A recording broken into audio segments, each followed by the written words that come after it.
Welcome back, everyone. Ready to dive into something really fascinating. We're going to be exploring the Gnostic Gospels. Really fascinating stuff. Yeah. Yeah. And we're talking about texts that were hidden for centuries. Centuries. And they offer like a whole different perspective on Jesus and spirituality Absolutely. than, what's traditionally out there. Yeah. The really wild thing is they were rediscovered pretty recently, like in 1945. Mm-hmm. Imagine that. Crazy. Yeah. Like finding a secret passageway back in time almost. It is. It is. So what we're going to do today is try to figure out why these texts were excluded from the Bible, what they say about Jesus that's different, and how their ideas about God, women, and personal experience, well, they kind of clash with traditional Christian views. They do. They do. So maybe you can start us off here. What makes this discovery so fascinating to you? Well, I think what's so fascinating about the Gnostic Gospels is they really highlight how diverse early Christianity actually was. It wasn't this single uniform thing, Yeah.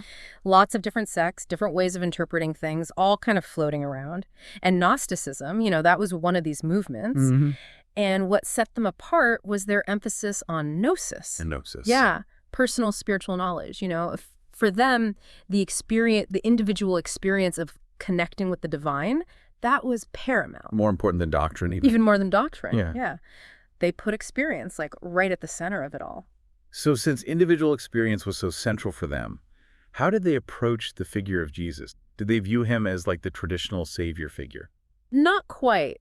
Instead of saying, his death and resurrection are the key to salvation in the Gnostic Gospels, they sort of highlight Jesus as this teacher of secret knowledge, someone who, guides you towards enlightenment. Interesting. Yeah. It's like he's more of a wise sage revealing hidden truths to his followers.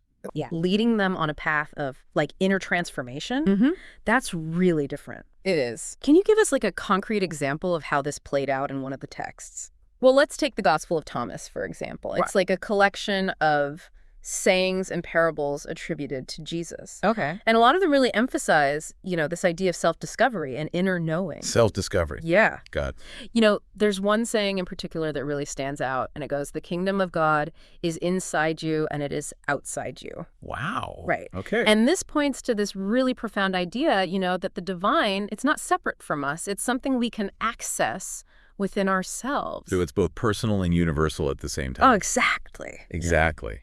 It almost sounds like Gnosticism, in a way, was a precursor to what a lot of people are searching for in spirituality today. Yeah. This idea of a personal connection transformation. Not so much about dogma. Right. It's about that inner journey. You're right. Gnosticism really resonates with people who, they value personal experience in their spiritual lives. A lot of people today who are into things like meditation and mindfulness, they're looking for that direct connection. Right. Not so much the rules and regulations. Yeah. Okay, so let's shift gears a bit and talk about this concept of dualism. Okay. Which Gnosticism is, kind of known for. Yeah. It seems like a pretty unique way of seeing the world. It is. It is. Can you unpack it for us a little? Sure. So dualism, when we're talking about Gnosticism, it refers to this belief that there are these two fundamental realms. You have the material world, which, they saw as flawed, imperfect. And then you have the spiritual realm, which they considered pure and true. Okay. And what's really interesting here is that they believe that this material world was actually created by, get this, a lesser deity called the demiurge. Demiurge. The demiurge. Separate, totally separate from the true divine source. Wow. No, that's something else. Why would they believe that the material world was flawed, though? What implications did that have for how they live their lives? Yeah, that's a really good question. So this idea of the demiurge, right, as this creator of the material realm, well, it kind of reflected this belief that this world, the one we live in, is somehow, a distorted reflection of the true divine reality.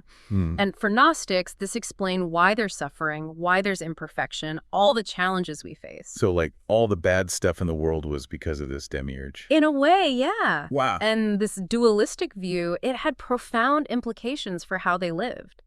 It meant that the goal wasn't to embrace material pursuits, but to kind of transcend them. To get away from them. To get away, to seek liberation from this flawed realm, and to try to reunite with the true divine source. So how did this idea of a flawed material world created by the demiurge, how did that actually influence their spiritual practices? Like, what did they do differently? Well, if you truly believe that this material world is inherently flawed, then you're not going to focus on, external rituals or amassing possessions or things like that. Your focus shifts to seeking a deeper spiritual reality. Makes sense. Yeah. So it's about cultivating this sense of detachment Yes. from the material world. The allure of the material world. Okay. And prioritizing the quest for gnosis, that personal transformative experience of connecting with the divine source. That direct connection we were talking about. Exactly. Okay. I want to shift gears just a little bit. Right. And talk about the role of women in Gnosticism. Okay. From what I've read, it seems like they were given, or they took on, a much more prominent role than in traditional Christian narratives. You're absolutely right. Certain Gnostic texts, they really challenge traditional gender hierarchies by putting women in positions of spiritual authority. Really? Yeah, suggesting a much more, egalitarian approach to spiritual leadership. And this is particularly evident in texts like the Gospel of Mary. Can you tell us more about that? Like, how does the Gospel of Mary depict women in these positions of authority? What makes it so different? Well, in the Gospel of Mary, Mary Magdalene is a prominent figure. I mean, she's right up there. Okay. And she's receiving these special teachings from Jesus, and she acts as a leader among his disciples after his death. It's really suggesting that spiritual knowledge and leadership weren't limited by gender. So that's quite a contrast to, the more patriarchal structures that developed in mainstream Christianity. It is. It is a significant contrast. And this difference in perspective on women's roles is one of the main reasons, why the Gnostic Gospels were ultimately excluded from the biblical canon as the early church solidified its doctrines and structure. Right. So they kind of wanted to shut down these more, shall we say, radical or alternative interpretations. Yeah. It's incredible how these texts, though, despite being excluded from the traditional Bible, offer such a rich and nuanced perspective on early Christianity. They really challenge us to think differently about the origins of Christian thought. They do, yeah. They really do. And as we go deeper into specific Gnostic texts, I think we're going to see even more of that richness and diversity. Absolutely. Each text offers a unique window into their worldview. You mentioned the Gospel of Philip earlier. And I think you said that it have like a different take on sacraments compared to, traditional Christianity. It does, yeah. What makes their perspective stand out? Well, in traditional Christianity, you see sacraments like baptism or communion. They're seen as these rituals that confer grace or forgiveness. But in the Gospel of Philip, the focus shifts to the inner experience these acts inspire. It's not so much about the outward ritual, but the potential for a profound shift in consciousness. Okay. A moment of awakening, you could say, that leads to gnosis. So it's more about the personal, the subjective experience of the divine, not just the act itself. Exactly. Yeah. That's a fascinating distinction. It really highlights that Gnostic emphasis on individual experience, inner transformation as the path to true understanding. Yeah, yeah. It makes me think about that true Gnostic quiz we found. Oh, yeah, yeah. In one of the articles. Can you remember that one? Yeah, I do. It asks all those questions like, do you believe the material world is inherently evil? Is individual spiritual experience more important than religious institutions?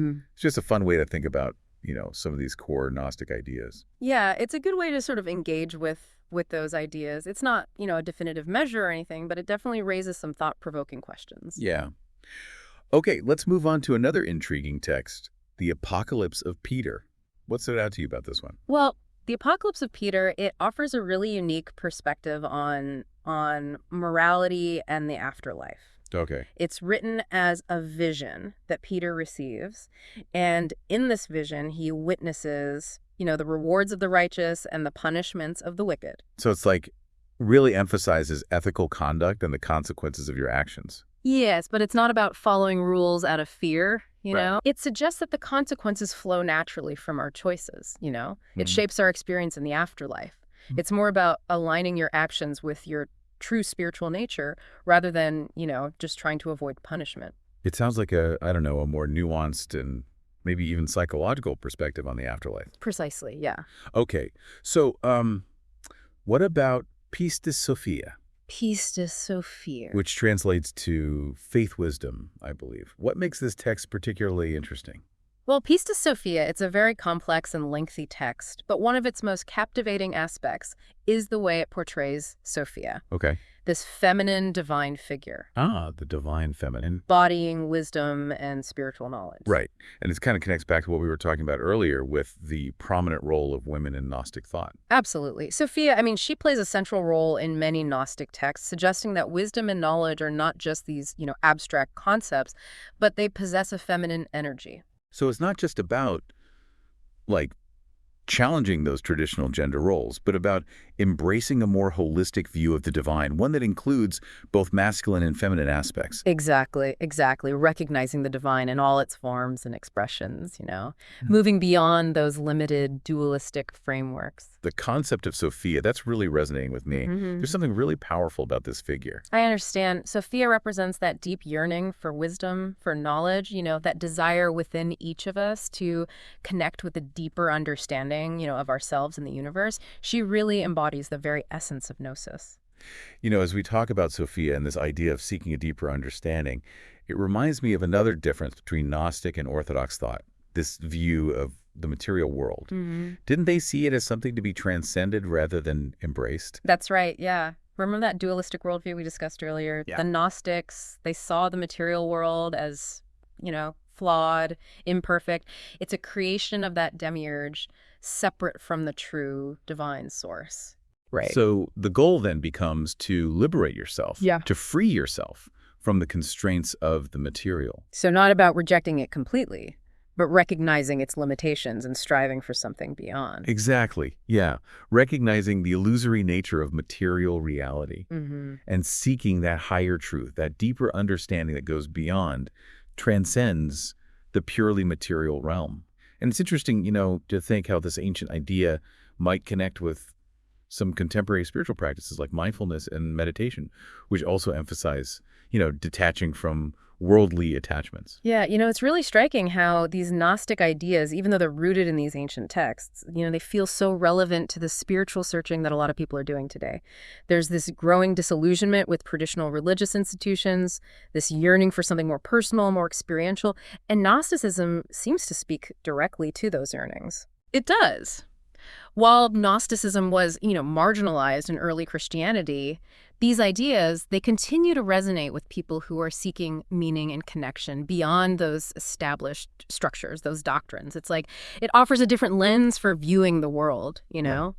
The divine, our place in it all. It's like these ancient texts are, whispering secrets across the centuries, inviting us to question, explore, embark on our own personal journey. What a beautiful way to put it. Engaging with these texts challenges us, to think differently about spirituality, to expand our understanding, embrace the richness and diversity of human spiritual experience. This has been so enlightening so far. I'm really eager to hear what you have to say about how the Gnostic Gospels can help us understand the broader picture of early Christianity and its evolution. I'm happy to share my perspective on that. It's crucial to remember that. The early Christian landscape, it wasn't this simple unified movement. Right. It was complex, dynamic, a lot of different interpretations, perspectives all swirling around. Yeah. The Gnostic Gospels, they give us a peek into this diversity, a diversity that's, often overlooked. Interesting. They remind us that what we call, Orthodox Christianity today. Right. It came about through a process of, selection, exclusion even. So by studying these texts, we get a more complete picture I think so, yeah. of early Christianity. Yeah, and how certain ideas, they became dominant. All others were kind of pushed aside. Exactly. It makes us think critically about how history is written, Right. whose voices get heard, whose get silenced. It encourages us to look beyond that single narrative. Yeah. And really consider all those beliefs, all those practices. That tapestry. Yeah, the tapestry of early Christianity. One of the things that's really stood out to me as we've gone through this is how the Gnostic Gospels emphasize personal experience. Yeah. That direct connection with the divine. It's not about blindly following dogma. Right. It's about seeking a deeper understanding. A more intimate understanding. Yeah, of the spiritual realm. You've really hit upon a core element there. That emphasis on gnosis, Yeah. that direct experiential knowledge, that's what sets them apart. It really is. And it's this aspect that continues to resonate with so many spiritual seekers today. The people drawn to meditation, contemplation. And their exploration. Exactly. It's amazing how these ancient texts speak to us today. I know. You know, that Gnostic emphasis on transformation, on questioning authority, Yeah. exploring the divine feminine, it all aligns with so many of the shifts, spiritual and cultural shifts that we're seeing today. It's a testament to the power of these ideas. Right. You know, in a world that feels increasingly complex, uncertain, a lot of people are turning inward, Looking for answers. seeking meaning, connection. And the Gnostic Gospels, well, they offer a compelling alternative path, a path that emphasizes individual experience, intuition, and a direct connection with the divine. It's as if these texts are giving us a framework for navigating all the complexity of life, of spirituality, encouraging us to trust our own inner guidance. To embrace the mystery. Yeah. As we wrap up this deep dive, what would you say is the most important takeaway for our listeners? What do you hope they'll, carry with them from this? I'd encourage everyone listening to remember this. The spiritual journey, it's not about having all the answers. Right. It's about being open, questioning your assumptions, embracing the mystery. The Gnostic Gospels remind us that there are many paths to truth, many paths to understanding, and that the search itself, the journey itself, it's valuable, it's transformative. That's a great reminder, for sure. And for those who want to keep exploring, where would you recommend they start? Well, we've just scratched the surface here. Yeah. There are so many other Gnostic texts out there waiting to be discovered. Right. I'd encourage everyone to check out some of the texts we mentioned earlier, like the Gospel of Truth or the Tripartite Tractate. Yeah, those sound fascinating. We'll make sure to include links to those in the show notes so people can find them easily. Wonderful. Well, this has been a truly mind-expanding deep dive. I feel like I've learned so much, gained a whole new appreciation for the diversity of early Christian thought and the power of these Gnostic ideas. Me too. It's always a pleasure to dive into these texts, and really consider what they mean for us today. It is. Thank you so much for joining us on this journey. My pleasure. And to our listeners, we encourage you to keep exploring, keep questioning, keep seeking. Yeah. Until next time, keep diving deep.